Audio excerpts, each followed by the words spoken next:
Hello friends, welcome back to cost logic YouTube channel. Friends, आज की इस video में हम अपने कॉस्ट अकाउंटिंग के अंदर एक इम्पॉर्टेंट चैप्टर का रिवीजन स्टार्ट करने वाले हैं, जिसका नाम है मार्जिन कॉस्टिंग।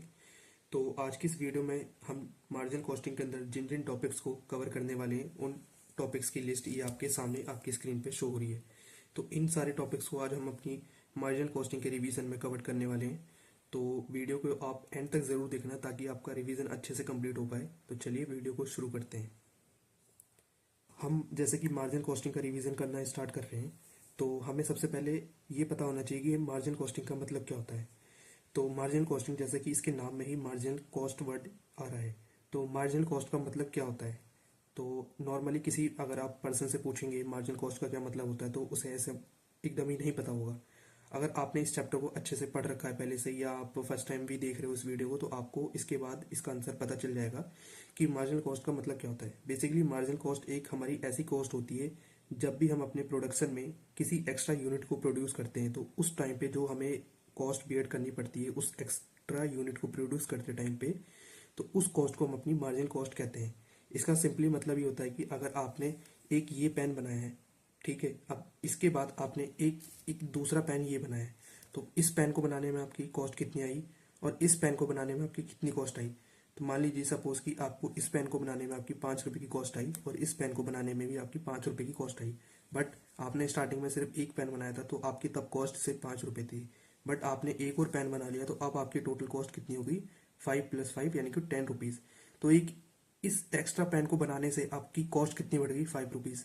तो इसी 5 रुपीज़ की कॉस्ट को हम अपनी मार्जिनल कॉस्टिंग के अंदर मार्जिनल कॉस्ट कहते हैं। मार्जिनल कॉस्ट में भी और साथ साथ अपने इकोनॉमिक्स में भी। ठीक है, तो आप मतलब समझ गए होंगे कि मार्जिनल कॉस्ट का मतलब क्या होता है। तो आपने मार्जिनल कॉस्ट का मतलब तो समझ लिया, बट अब हम अपनी मार्जिनल कॉस्टिंग का मतलब समझते हैं कि मार्जिनल कॉस्टिंग का मतलब क्या होता है। बेसिकली मार्जिनल कॉस्टिंग एक ऐसी टेक्निक होती है जो कि हमारी डिसीजन मेकिंग में काफ़ी हेल्प करती है। वो किस तरीके से हेल्प करती है, बेसिकली मार्जिनल कॉस्टिंग हमें डिसीजन मेकिंग में इस तरीके से हेल्प करती है कि वो हमें एक अलग अलग तरीके के एनालिसिस हमें अपनी टेक्निक के थ्रू पता करके देती है। कि मान लीजिए कि हमें अपनी सेल्स को कितना रखना चाहिए कि ताकि हमारे बिजनेस का प्रॉफिट जो है वो हमारी फिक्स कॉस्ट को कवर कर पाए, कि हमारे बिजनेस में जो फिक्स्ड कॉस्ट चलती आ रही हैं कि उनको वो बियर कर पाए। हमारे बिजनेस के अंदर हमारा जो प्रॉफिट हम अपनी सेल से जनरेट करेंगे, कि हमें इतना प्रॉफिट चाहिए कि हम अपने फिक्स्ड कॉस्ट को कवर कर पाए। तो उस चीज़ को एनालाइज करने में, उस चीज़ के रिगार्डिंग डिसीजन मेकिंग में हमारी कौन हेल्प करता है, मार्जिनल कॉस्टिंग।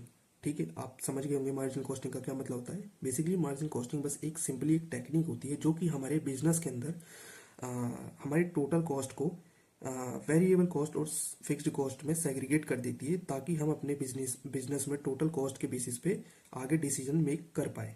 ठीक है, जैसे कि यहाँ पे भी लिखा हुआ है कि marginal costing is a technique in which total cost is segregated into variable cost and fixed cost. ठीक है, आप मतलब समझ गए होंगे। इसको हमने आगे एक एग्जांपल से समझाने की कोशिश करी है आपको कि मार्जिनल कॉस्टिंग में अगर हम पढ़ने जाते हैं तो टोटल कॉस्ट हमारी किस तरीके से सेग्रीगेट होती है। सपोज कि एक पर्सन है जिसने MBA चाय वाला की फ्रेंचाइजी ली हुई है। तो वो पर्सन अपनी एक चाय बेचता है MBA चाय वाला के ब्रांड से। तो उसकी चाय की कीमत जो आती है उसको, जब वो एक चाय को सेल करता है तो 30 रुपये की कीमत आती है। ठीक है, जिसमें कि सपोज कि मान लिया कि हमने कि उसने उस चाय की 10,000 क्वांटिटी बेची किसी एक मंथ में। ठीक है, तो अब उस एक चाय को बेचने में उसकी एक चाय पे कितनी कॉस्ट आती है, तो उसमें हमने देख लिया कि मटेरियल की कॉस्ट उसकी 10 रुपये की आती है। मटेरियल मीन्स कि उसके चीनी, चाय पत्ती, दूध, गैस वगैरह etc। ठीक है, इन सारे मटेरियल्स की कॉस्ट उसकी कितनी आती है एक चाय के लिए, 10 रुपये की। साथ ही साथ वो MBA चाय वाले की फ्रेंचाइजी यूज कर रहा है, तो उसको उसके अगेंस्ट में 5 रुपये की रॉयल्टी भी पे करनी पड़ती है पर चाय के कप के ऊपर। ठीक है, यानी कि एक यूनिट के ऊपर उसको 5 रुपये की रॉयल्टी पे करनी पड़ रही है। साथ ही साथ उसके कुछ फिक्स खर्चे भी हैं जो कि उसको रेंट और इलेक्ट्रिसिटी के फॉर्म में उसको बियर करने पड़ रहे हैं हर मंथ। तो यहाँ पे मैंने 50,000 पे उसकी वैल्यू ले रखी है इस एग्जाम्पल के अंदर। ठीक है, तो यहाँ पे उसके फिक्स खर्चे कितने हो गए, 50,000 पे, जो कि उसके रेंट और इलेक्ट्रिसिटी के है पर मंथ के। तो यहाँ पे हमने देखा कि अगर उसकी टोटल कॉस्ट कैलकुलेट करी जाए, तो हमने सबसे पहले उसकी टोटल कॉस्ट को कैलकुलेट करने के लिए मटेरियल की कॉस्ट ली, जो कि हमारी 10 रुपये आ रही थी। 10 रुपये की कॉस्ट एक चाय के लिए है, एक क्वांटिटी के लिए, तो 10,000 क्वांटिटीज के लिए कितनी होगी, तो उसको मैंने यहाँ पे सिंपली लिख दिया। ऐसी सेम 5 रुपये की रॉयल्टी एक कप चाय के ऊपर हमें पे करनी होती है। तो सेम ऐसे ही हमने अगर 10,000 कप चाय के बिके हैं तो उसके ऊपर हमें 5 रुपये की रॉयल्टी कितनी पे करनी पड़ेगी। तो इन सब का टोटल अगर हम करेंगे तो वो जो हमारा टोटल आएगा प्लस साथ साथ हमारा जो ये 50,000 रुपये का फिक्स्ड खर्चा है। तो अब इस 50,000 रुपये के जो फिक्स खर्चे को अगर हम सेपरेट कर दें तो जो हमारा ये सेपरेट खर्चा बचा इसको हम क्या कह सकते हैं, इसको हम अपने कह सकते हैं वेरिएबल कॉस्ट। सिंपली इसको हम वेरिएबल कॉस्ट इस मारे कह रहे हैं क्योंकि ये हमारी क्वांटिटीज के ऊपर डिपेंड करता है, प्रोडक्शन के ऊपर डिपेंड करता है। कि मान लो कि अगर हमने 10,000 चाय के कप ना बनाए होते, ना बेचे होते, तो क्या हमें ये टोटल कॉस्ट हमें बियर करनी पड़ रही है उस टाइम पे करनी पड़ती है? बिल्कुल भी नहीं, क्योंकि हमने उस टाइम पे कोई क्वांटिटी प्रोड्यूस ही नहीं करी तो हमें कोई कॉस्ट भी बियर नहीं करनी पड़ती। सिंपली ऐसी ये रॉयल्टी का खर्चा भी हमें बियर नहीं करना पड़ता, ना ही हमें मटेरियल का खर्चा बियर करना पड़ता इन केस जब हम अपनी सोल्ड क्वांटिटीज को जीरो कर देते या प्रोड्यूस क्वांटिटी को जीरो कर देते। उस केस में हमें हमारी वेरिएबल कॉस्ट जीरो मिलती। बट क्या हमारा फिक्स्ड खर्चा जीरो हो जाता? बिल्कुल भी नहीं, क्योंकि फिक्स्ड खर्चा हमारा कभी भी हमारे डायरेक्ट प्रोडक्शन से रिलेटेड नहीं होता। ये एक ऐसी कॉस्ट होती है जो कि हमें हमारे प्रोडक्शन से बिल्कुल ही अपोजिट देखने को मिलती है। चाहे हम अपना प्रोडक्शन 1 लाख यूनिट का कर दे या बिल्कुल 0 यूनिट का कर दे, तब भी हमें फिक्स्ड कॉस्ट बियर करनी ही पड़ेगी, चाहे कोई सी भी सिचुएशन हो। तो इसी मारे इस खर्चे को हम अपना सेपरेट अलग हेड कैटेगरी देते हैं जिसको हम कहते हैं फिक्स्ड कॉस्ट। और ये जो हमारा कॉस्ट का पार्ट हुआ इसको हमने अपना किस कैटेगरी में डिफाइन कर दिया? Variable cost. ठीक है, सिंपली मार्जिनल कॉस्टिंग के अंदर हम अपनी वेरिएबल कॉस्ट को पर यूनिट के बेसिस पे डिफाइन करते हैं और साथ ही साथ वेरिएबल कॉस्ट को हम अपनी प्रोडक्शन कॉस्ट भी मानते हैं, क्योंकि ये हमारे डायरेक्टली प्रोडक्शन से एसोसिएट होती है। जैसा कि मैंने आपको स्टार्टिंग में बताया कि अगर आप एक एक्स्ट्रा यूनिट को प्रोड्यूस करने जाओगे तो उस एक्स्ट्रा यूनिट को प्रोड्यूस करने के टाइम पे जो आपको एडिशनल कॉस्ट बियर करनी पड़ेगी वही आपकी मार्जिनल कॉस्ट कहलाएगी, वही आपकी वेरिएबल कॉस्ट कहलाएगी। सिंपली मार्जिनल कॉस्ट आपकी एक वेरिएबल कॉस्ट होती है। ठीक है, सिंपली यहाँ पे लिखा हुआ है कि marginal costing assumes that only variable cost is the production cost and fixed cost is the periodic cost. ठीक है, प्रोडक्शन कॉस्ट की होती है हमारी वेरिएबल कॉस्ट, मैंने आपको सिंपली बताया क्योंकि ये हमारी डायरेक्टली प्रोडक्शन से जुड़ी हुई कॉस्ट होती है कि जब हम अपना प्रोडक्शन इंक्रीज करते जाते हैं तब हमारी वेरिएबल कॉस्ट इंक्रीज होती जाती है तब। और मान लीजिए जब हम अपने प्रोडक्शन को कम करते जाएंगे, डिक्रीज करते जाएंगे, तो वैसी वैसी हमारी वेरिएबल कॉस्ट भी कम होती चली जाएगी। बट क्या आप हमारी फिक्स्ड कॉस्ट वेरी करेगी प्रोडक्शन के इंक्रीज डिक्रीज होने से? बिल्कुल भी नहीं, फिक्स्ड कॉस्ट हमारी हमेशा फिक्स्ड रहेगी। इसलिए फिक्स्ड कॉस्ट को हम अपने प्रोडक्शन से एसोसिएट नहीं करते, उसको हम अपने पीरियड की कॉस्ट मानते हैं, क्योंकि एक पर्टिकुलर पीरियड की कॉस्ट होती है जो कि आपको अपने बिजनेस में बियर करनी पड़ती है। फ्रेंड्स, मार्जिन कॉस्टिंग के अंदर हम क्या करते हैं, किस तरीके से क्या क्या चीज़ें हम कैलकुलेट करते हैं, उस चीज़ को हम समझते हैं आगे। मार्जिन कॉस्टिंग के अंदर हम अपने सबसे पहले कंट्रीब्यूशन को कैलकुलेट करते हैं, देन उसके बाद हम क्या करते हैं, उसके बाद हम अपने प्रॉफिट को कैलकुलेट करते हैं। वो किस तरीके से करते हैं उसको चलिए समझते हैं इस फॉर्मेट के थ्रू। ये हमारा मार्जिन कॉस्टिंग के अंदर एक इनकम स्टेटमेंट का फॉर्मेट है जो कि आपको पूरे क्वेश्चन में यूज़ करने को मिलेगा हर जगह। इसमें सिंपली हम क्या करते हैं, अपनी सेल्स को लेते हैं, उसका अमाउंट लिखते हैं, उस सेल्स के अमाउंट में से हम अपने वेरिएबल नेचर के खर्चों को लेस कर देते हैं तो हमारा आ जाता है कॉन्ट्रीब्यूशन। कॉन्ट्रीब्यूशन में से फिर हम अपने फिक्स्ड खर्चों को लेस कर देते हैं तो हमारा आ जाता है प्रॉफिट। सिंपली आपको सारे क्वेश्चंस में इस तरीके से इस फॉर्मेट के ऊपर वर्किंग करनी पड़ेगी। और साथ ही साथ आपको एक बात बहुत ही ज़्यादा ध्यान रखनी होगी अपने इस पूरे चैप्टर में कि वेरिएबल कॉस्ट जो आपकी होती है वो हमेशा पर यूनिट के बेसिस पे डिफाइन होती है, जैसे कि मैंने आपको स्टार्टिंग में बताया था। और फिक्स्ड कॉस्ट जो होती है आपकी वो आपको टोटल बेसिस पे लेकर चलनी होती है, उसको आप पर यूनिट पे कभी भी कैलकुलेट नहीं कर सकते फिक्स्ड कॉस्ट को। तो चलिए अब हम अपने इनकम स्टेटमेंट का फॉर्मेट देखते हैं, मार्जिन कॉस्टिंग के अंदर क्या फॉर्मेट होता है और एब्सॉर्प्शन कॉस्टिंग के अंदर क्या फॉर्मेट होता है।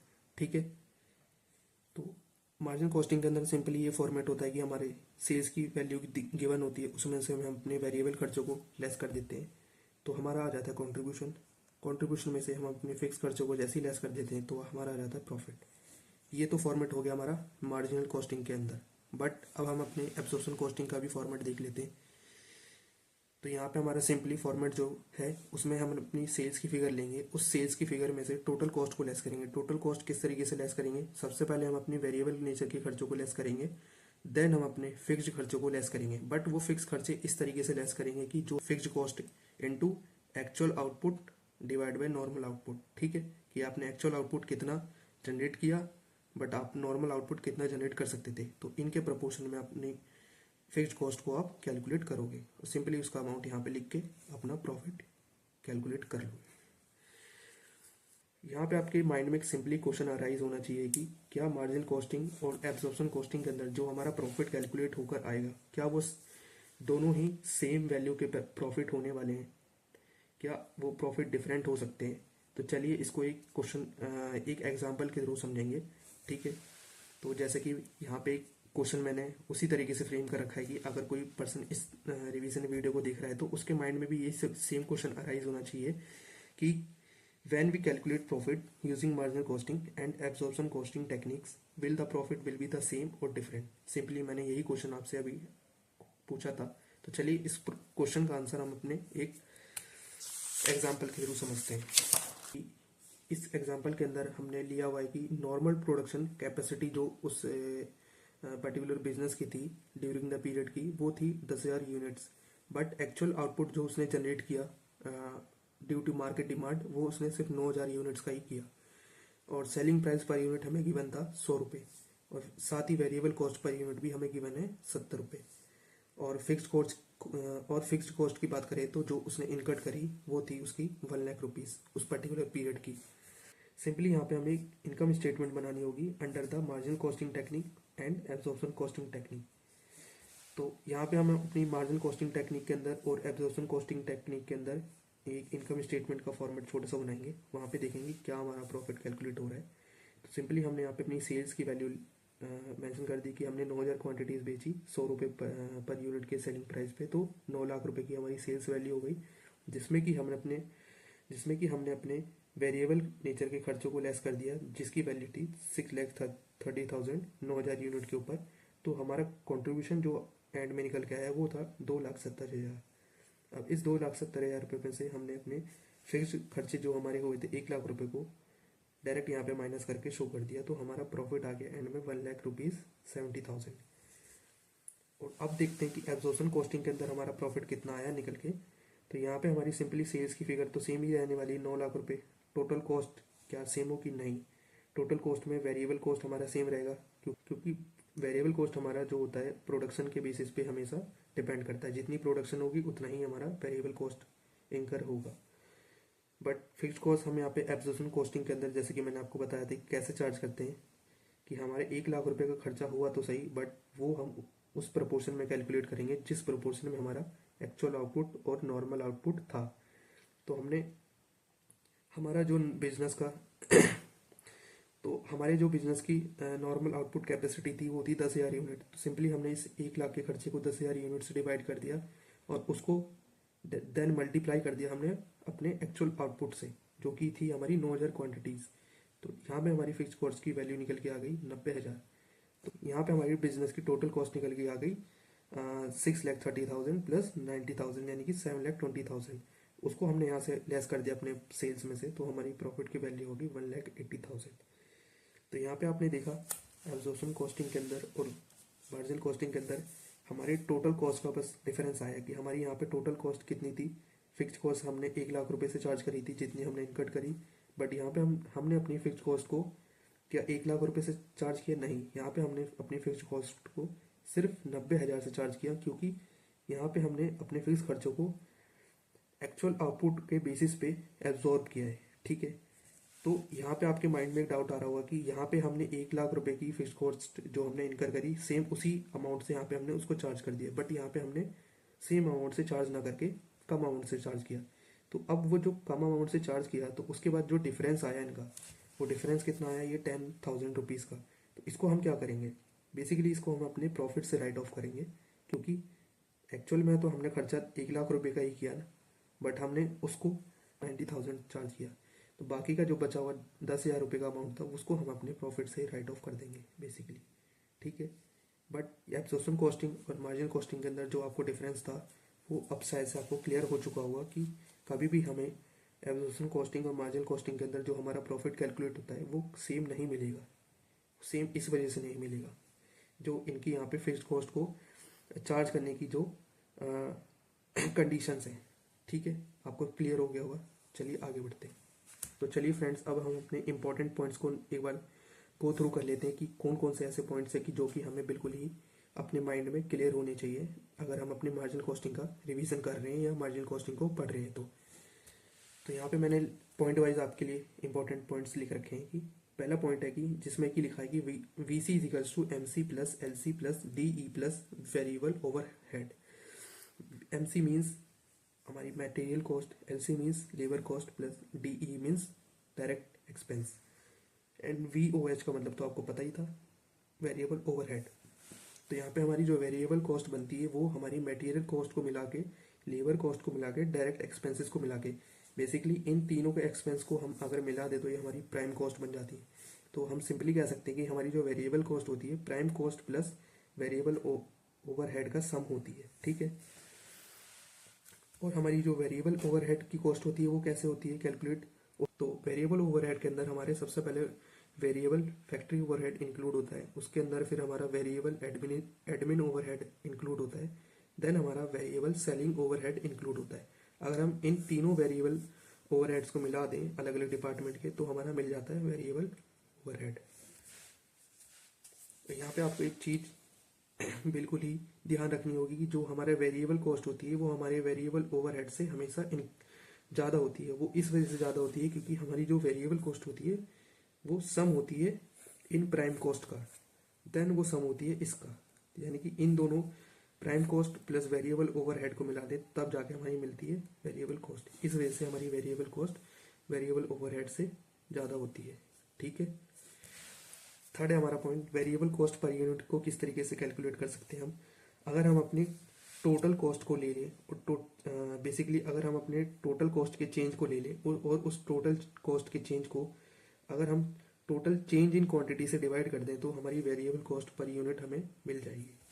फोर्थ पॉइंट है हमारा फिक्स्ड कॉस्ट की, फिक्स्ड कॉस्ट को हम किस तरीके से कैलकुलेट कर सकते हैं। फिक्स्ड कॉस्ट को आप कैलकुलेट करने के लिए अपने टोटल कॉस्ट में से वेरिएबल कॉस्ट पर यूनिट को इनटू करके क्वांटिटी से मल्टीप्लाई करके जो आपकी वैल्यू आएगी उसको आप अपनी टोटल कॉस्ट में से लेस कर दोगे तो आपको अपनी फिक्स्ड कॉस्ट की वैल्यू मिल जाएगी। ठीक है, ऐसे हमारा ये फिफ्थ पॉइंट है कि वेरिएबल ओवरहेड पर यूनिट हम किस तरीके से कैलकुलेट कर सकते हैं। वेरिएबल ओवरहेड पर यूनिट को कैलकुलेट करने के लिए आप simply change in total overhead को लेकर चेंज इन टोटल क्वांटिटी से डिवाइड अगर कर दोगे तो आपको वेरिएबल ओवरहेड पर यूनिट आपका मिल जाएगा।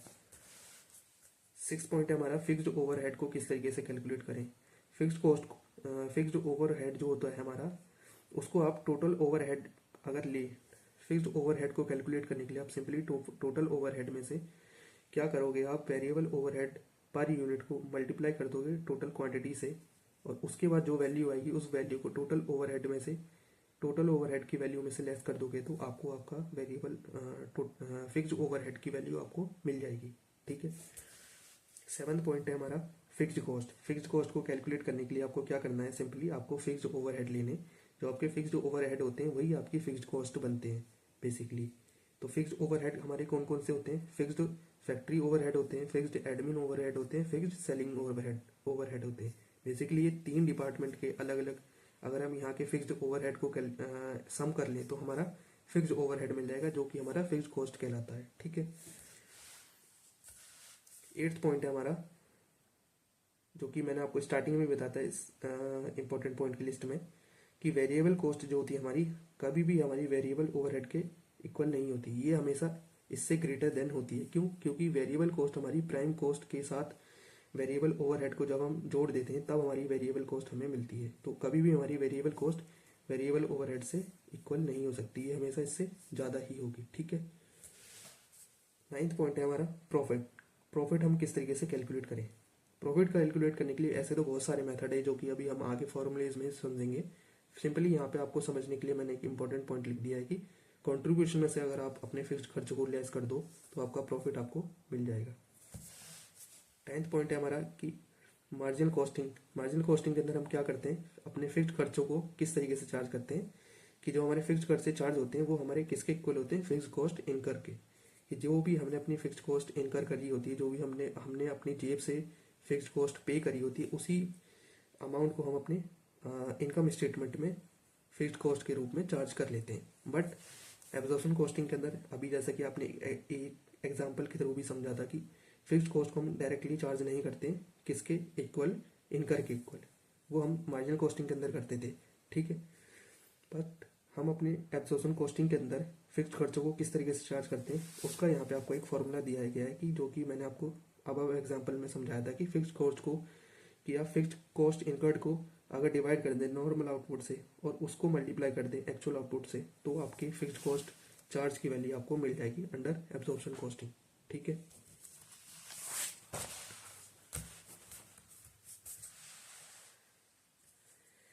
नेक्स्ट पॉइंट आता है हमारा formulas used in marginal costing. कौन कौन से ऐसे फॉर्मुलेज हैं कि जो कि हमारे मार्जिनल कॉस्टिंग के अंदर हमें यूज करने होते हैं अपने मार्जिनल कॉस्ट को पढ़ते टाइम, ठीक है।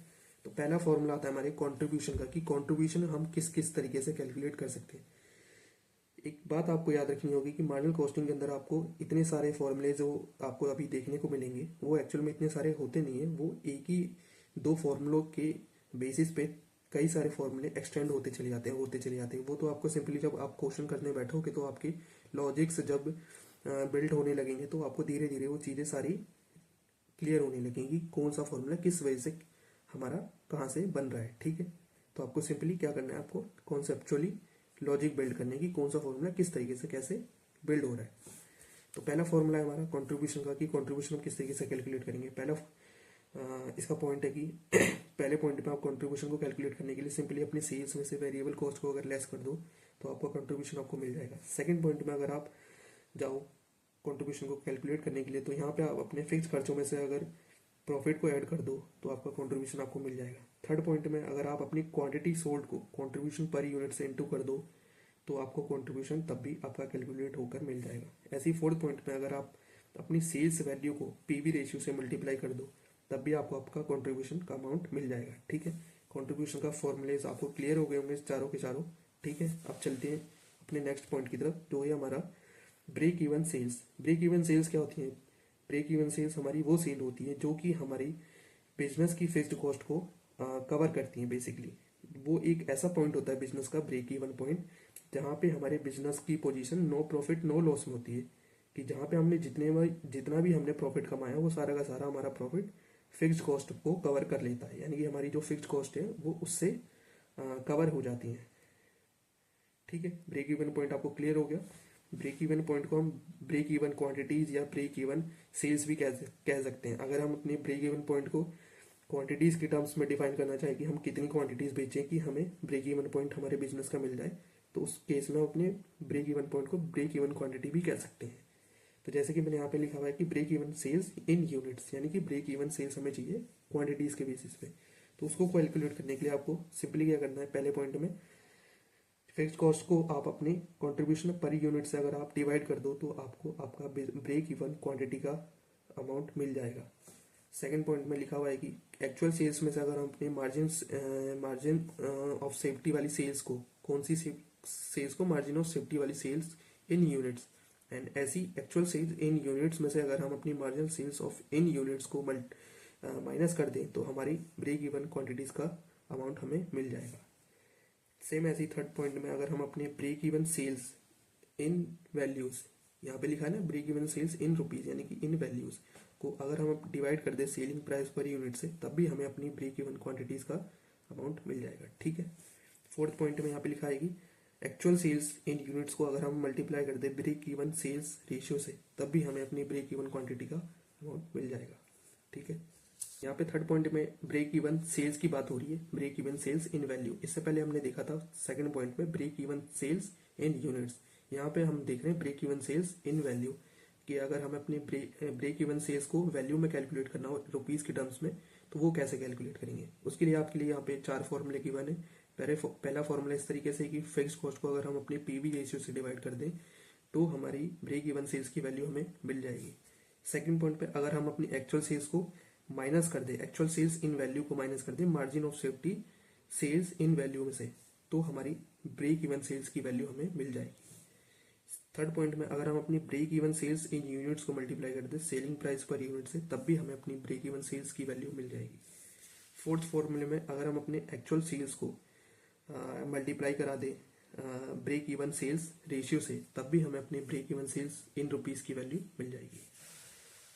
फोर्थ पॉइंट आता है फ्रेंड्स डिजायर्ड सेल्स। इस पे आपको कई सारे क्वेश्चंस भी देखने को मिल सकते हैं अपने, जैसे कि अगर आपने इससे पहले इसको पढ़ा होगा इस चैप्टर को, तो आपको बहुत सारे क्वेश्चंस मिले होंगे जहाँ पे आपको गिवन होता है कि आपको डिजायर्ड सेल्स कैलकुलेट करनी है डिजायर्ड प्रॉफिट के अगेंस्ट में, कि आपको इतना प्रॉफिट कमाना है तो आपको कितनी सेल्स चाहिए होगी। तो उसके लिए आपको यहाँ पे सिंपली ये फॉर्मूले गिवन है। तो अगर आपको डिजायर्ड सेल्स इन यूनिट चाहिए कि आपको कितनी क्वांटिटी बेचनी है कि आपका प्रॉफिट इतना आ जाए, तो उसके लिए आपका फॉर्मूला है कि फिक्स्ड कॉस्ट में, अगर फिक्स्ड कॉस्ट की वैल्यू में अगर आप ऐड कर दो डिजायर्ड प्रॉफिट की वैल्यू और उसको डिवाइड कर दो कंट्रीब्यूशन पर यूनिट की वैल्यू से, तो आपका डिजायर्ड सेल्स इन यूनिट्स का अमाउंट आ जाएगा। सेकेंड पॉइंट में, अगर आपको डिजायर्ड सेल्स कैलकुलेट करनी हो इन रुपीज, तो उसके लिए अगर आप अपने फिक्स्ड कॉस्ट में ऐड कर दो डिजायर्ड प्रॉफिट और बट उसको डिवाइड कर दो पीवी रेशियो से, तो आपकी डिजायर्ड सेल्स इन रुपीज की वैल्यू मिल जाएगी आपको। ठीक है, यहाँ पे सिंपली बस दो चीज का डिफरेंस है। अगर आपको यूनिट्स में चाहिए तो कंट्रीब्यूशन पर यूनिट से डिवाइड कर दो, अगर आपको वैल्यू में चाहिए डिजायर्ड सेल्स तो आप पीवी रेशियो से डिवाइड कर दो। सिंपली बस इतना इजी सा फॉर्मूला है और ज्यादा। फिफ्थ पॉइंट है फ्रेंड्स पीवी रेशियो का। पीवी रेशियो क्या होता है? ये जनरली आपका एक प्रॉफिट वॉल्यूम रेशियो होता है कि आपके बिजनेस में आप प्रॉफिट कितना वॉल्यूम में कवर कर पा रहे हो, उसको कैलकुलेट करने का एक फॉर्मूला होता है। इसको जनरली हम ये भी कह सकते हैं कंट्रीब्यूशन टू सेल्स रेशियो। ठीक है, इसको कैलकुलेट करने के लिए हमारे पास कितने फॉर्मूले हैं ये देखते हैं। चलो, पहला फॉर्मूला है हमारे पास पीवी रेशियो कैलकुलेट करने का। कंट्रीब्यूशन को अगर हम अपने डिवाइड कर दे सेल्स से और उसको इनटू कर दे 100 से, तब भी हमें अपना पीवी रेशियो का अमाउंट मिल जाएगा। सेकंड पॉइंट में, अगर हम अपने कंट्रीब्यूशन पर यूनिट को सेल्स प्राइस पर यूनिट से डिवाइड कर दें और इनटू कर दे 100 से, तब भी हमें अपने पीवी रेशियो का अमाउंट हमें देखने को मिल जाएगा। ठीक है, थर्ड पॉइंट में, अगर हम अपने चेंज इन प्रॉफिट को चेंज इन सेल्स से डिवाइड कर दें और इनटू कर दे 100 से, तब भी हमें पीवी रेशियो का अमाउंट मिल जाएगा। फोर्थ पॉइंट में, अगर हम अपने 100% में से वेरिएबल कॉस्ट के रेशियो को माइनस कर दें तो हमारा पीवी रेशियो का अमाउंट कैलकुलेट होकर आ जाएगा। ठीक है, वेरिएबल कॉस्ट के रेशियो को किस तरीके से कैलकुलेट कर सकते हैं, चलिए समझते हैं। इसको कैलकुलेट करने के लिए आपके पास दो तरीके हैं। या तो वेरिएबल कॉस्ट पर यूनिट को डिवाइड कर दो सेलिंग प्राइस पर यूनिट से और उसको इनटू कर दो 100 से, या तो आप वेरिएबल कॉस्ट के टोटल अमाउंट को लेकर उसको डिवाइड कर दो सेल्स के अमाउंट से और इनटू कर दो 100। तब भी आपको अपने वेरिएबल कॉस्ट रेशियो का अमाउंट आपको मिल जाएगा। ठीक है, फिफ्थ पॉइंट में हम देख रहे हैं कि वेरिएबल प्रॉफिट वॉल्यूम रेशियो को किस तरीके से कैलकुलेट करें। यहाँ पे सिंपली आप अगर अपनी फिक्स्ड कॉस्ट को डिवाइड कर दोगे ब्रेक इवन सेल्स के अमाउंट से, तो इनटू कर दोगे 100 से, तो आपको आपका पीवी रेशियो मिल जाएगा। सिक्स पॉइंट में, अगर आप अपने प्रॉफिट को मार्जिन ऑफ सेफ्टी वाली सेल्स से डिवाइड कर दो और इनटू कर दो 100 से, तब भी आपको पीवी रेशियो मिल जाएगा। सिक्स पॉइंट है फ्रेंड्स एक्चुअल सेल्स का, कि एक्चुअल सेल्स हमारी कैसे कैलकुलेट होती है। बेसिकली एक्चुअल सेल्स में हमारे दो पार्ट होते हैं, एक ब्रेक इवन पॉइंट की सेल का पार्ट होता है, एक मार्जिन ऑफ सेफ्टी सेल का पार्ट होता है। ब्रेक इवन सेल वो सेल होती है हमारी जहाँ पे हमारा कंट्रीब्यूशन फिक्स्ड कॉस्ट के बराबर होता है, और मार्जिन ऑफ सेफ्टी वाली सेल हमारी वो सेल होती है जिसके अंदर हमारा कंट्रीब्यूशन प्रॉफिट के इक्वल होता है। अगर हम इन दोनों को ऐड कर दे तो हमारी एक्चुअल सेल्स की वैल्यू हमें मिल जाती है, जो कि हमें जनरली क्वेश्चंस में सॉल्व करते टाइम हमारी काफ़ी हेल्प होती है। अगर हमें किसी इन दोनों में से एक फॉर्मूले का अमाउंट हमें पता है, देन हम सेकंड फॉर्मूले को कैलकुलेट करके अपनी एक्चुअल सेल्स की फिगर्स तक पहुंच सकते हैं। और एक्चुअल सेल्स में हमारे क्या क्या इंक्लूड होता है, कंट्रीब्यूशन जो हमारा इक्वल होता है वो होता है फिक्स्ड कॉस्ट प्लस प्रॉफिट के। ठीक है, 7 पॉइंट है फ्रेंड्स फिक्स्ड कॉस्ट का, कि फिक्स्ड कॉस्ट को हम किस तरीके से कैलकुलेट कर सकते हैं। इससे पहले हमने देखा था फिक्स्ड ओवरहेड का। ठीक है, यहाँ पे हम अपनी फिक्स्ड कॉस्ट को कैलकुलेट करने के लिए सिंपली इन फॉर्मूलेस की हेल्प ले सकते हैं कि हम अपने break even sales in units को इनटू कर दें कंट्रीब्यूशन पर यूनिट से, तभी हमें फिक्स्ड कॉस्ट का अमाउंट मिल जाएगा। या फिर हम अपने break even sales in rupees की वैल्यू को पीवी रेशियो से मल्टीप्लाई करते हुए चल जाए, तब भी हमें अपनी फिक्स्ड कॉस्ट का अमाउंट कैलकुलेट होकर मिल जाएगा। या फिर हम अपने कॉन्ट्रीब्यूशन में से अपने प्रॉफिट को माइनस कर दें, तब भी हमें फिक्स्ड कॉस्ट का अमाउंट मिल जाएगा। या फिर फिक्स्ड कॉस्ट को कैलकुलेट करने के लिए आप सेल्स को मल्टीप्लाई कर दो पीवी रेशियो से और उसमें से लेस कर दो प्रॉफिट को, तब भी आपको फिक्स्ड कॉस्ट का अमाउंट मिल जाएगा। फिफ्थ पॉइंट है आपका क्वांटिटी फिक्स्ड कॉस्ट का, कि क्वांटिटी सोल्ड को अगर आप मल्टीप्लाई कर दो कंट्रीब्यूशन पर यूनिट से और उसमें से लेस कर दो प्रॉफिट को, तब भी आपका फिक्स कॉस्ट का अमाउंट आपको कैलकुलेट होकर मिल जाएगा। 8th पॉइंट है आपका फ्रेंड्स, जिसमें कि प्रॉफिट कैलकुलेट करने के लिए आपके फॉर्मूलेज लिखे हुए हैं कि प्रॉफिट किस किस तरीके से कैलकुलेट हो सकता है। जनरली हम प्रॉफिट को कैलकुलेट करने के लिए इन फॉर्मूलोज की हेल्प लेते हैं कि प्रॉफिट को कैलकुलेट करने के लिए या तो आप margin of safety sales in units को इनटू कर दो कंट्रीब्यूशन पर यूनिट से, तब भी आपको प्रॉफिट की वैल्यू मिल जाएगी। या फिर आप अपनी margin of safety sales in rupees को इनटू कर दो पीवी रेशियो से, तब भी आपको प्रॉफिट की वैल्यू मिल जाएगी। या फिर आप कंट्रीब्यूशन को माइनस कर दो फिक्स्ड कॉस्ट में से, तो आपका प्रॉफिट का अमाउंट आपको कैलकुलेट होकर मिल जाएगा। या फिर आप अपनी सेल्स को इनटू कर दो पीवी रेशियो से और उसमें से माइनस कर दो फिक्स्ड कॉस्ट को, तब भी आपको आपका प्रॉफिट मिल जाएगा। ठीक है। या फिर आप अपनी क्वांटिटी सोल्ड हो इनटू कर दो कंट्रीब्यूशन पर यूनिट से और उसमें से माइनस कर दो फिक्स्ड कॉस्ट को, तो आपको प्रॉफिट मिल जाएगा।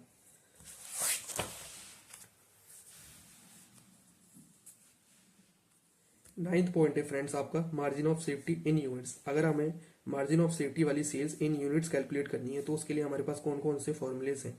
पहला फॉर्मूला है कि हम अपने प्रॉफिट को अगर डिवाइड कर दें कंट्रीब्यूशन पर यूनिट से, तो हमें अपनी मार्जिन ऑफ सेफ्टी वाली सेल्स इन यूनिट्स मिल जाएंगी। या फिर सेकंड फॉर्मूले के थ्रू अगर हम अपनी एक्चुअल सेल्स इन यूनिट्स में से break even sales in units को माइनस कर दें, तो हमें मार्जिन ऑफ सेफ्टी वाली सेल्स इन यूनिट्स मिल जाएंगी। या फिर हम अपनी margin of safety sales in units को कैलकुलेट करने के लिए margin of safety sales rupees को डिवाइड कर दे सेलिंग प्राइस पर यूनिट से, तब भी हमें अपनी margin of safety sales in units का अमाउंट मिल जाएगा। या फिर हम अपने एक्चुअल सेल्स इन यूनिट्स को इनटू कर दे मार्जिन ऑफ सेफ्टी रेशियो से, तो तब भी हमें अपनी margin of safety in units का अमाउंट कैलकुलेट होके मिल जाएगा। तो थर्ड पॉइंट है हमारा आखिरी but not last, margin of safety in sales in rupees. इसको कैलकुलेट करने के लिए आपके पास ये 4 फॉर्मूले गिवन है। अगर आप margin of safety sales in rupees को कैलकुलेट करना चाहते हो तो उसके लिए आपको इन फॉर्मूलेज की हेल्प लेनी पड़ेगी। कि पहला फॉर्मूला है हमारा, प्रॉफिट को अगर आप डिवाइड कर दो पीवी रेशियो से, तो आपको margin of safety sales in rupees की वैल्यू का अमाउंट मिल जाएगा। या फिर आप सेकंड पॉइंट में जैसे कि लिखा है कि एक्चुअल सेल्स को माइनस कर दो ब्रेक इवन सेल्स में से, तब भी आपको मार्जिन ऑफ सेफ्टी सेल्स का अमाउंट मिल जाएगा। या फिर थर्ड फॉर्मूले की मदद से आप margin of safety sales in units को मल्टीप्लाई कर दो सेलिंग प्राइस पर यूनिट से, तब भी आपको आपका मार्जिन ऑफ सेफ्टी सेल्स का अमाउंट मिल जाएगा। ऐसी फोर्थ फॉर्मूले की हेल्प से अगर आप जाओ तो आपको एक्चुअल सेल्स को मल्टीप्लाई करना होगा मार्जिन ऑफ सेफ्टी रेशियो से, तब भी आपको मार्जिन ऑफ सेफ्टी सेल्स का अमाउंट कैलकुलेट होकर मिल जाएगा।